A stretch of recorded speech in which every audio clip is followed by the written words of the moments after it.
नाशिक शहराच्या पंचवटी विभागातील कालिका नगर परिसरात 2 दिवसांपूर्वी घडलेल्या दुर्दैवी घटनेनं सर्वत्र हळहळ व्यक्त करण्यात आली होती।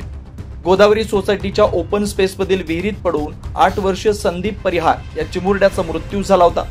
या घटनेची गंभीर दखल घेत दत्तात्रय चौक मित्रमंडळाच्या वतीनं पंचवटी विभागाचे अधिकारी हरिश्चंद्र यांची भेट घेण्यात आली। या भेटी दरम्यान विहीर तात्काळ बुजवण्याची आणि परिसरात सुरक्षेसाठी योग्य उपाययोजना करण्याची मागणी मंडळाच्या वतीनं करण्यात आली।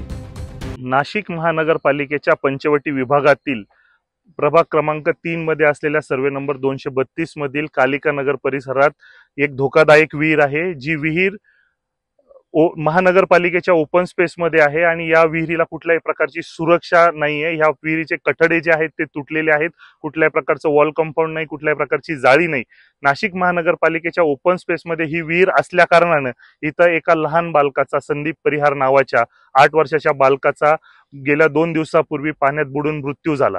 अशाच प्रकारच्या घटना या ठिकाणी परत होऊ नये यासाठी नाशिक महानगरपालिकेच्या प्रशासनाला आमची विनंती आहे की त्वरित ही विहीर जी आहे ही विहीर आपण त्वरित बुजवून टाकावी किंवा तात्पुरत्या स्वरूपात का होईना लगेचच्या लगेच तातडीने कारवाई करून या विहिरीला कंपाऊंड जे आहे ते आपण आपल्या वतीने करून द्यावं, जेणेकरून इथून पुढे अशा प्रकारचा अपघात होणार नाही आणि परिसरातील कुठल्याही लहान बालकाचा किंवा नागरिकाचा मृत्यू होणार नाही, कुणाच्याही जीविताला धोका होणार नाही। 2 दिवसापूर्वी या विहिरीमध्ये एक लहान बालकाचा पाण्यात बुडून जो मृत्यू झाला, ती विहीर ओपन असून तिला कोणत्याही प्रकारचा कठाडा नाही, कोणत्याही प्रकारचं कंपाऊंड नाही।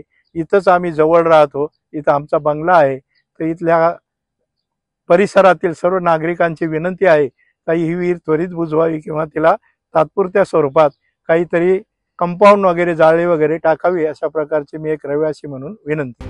निवेदन देताना परिसरातील नागरिक, महिला आणि स्थानिक रहिवासी मोठ्या संख्येने उपस्थित होते।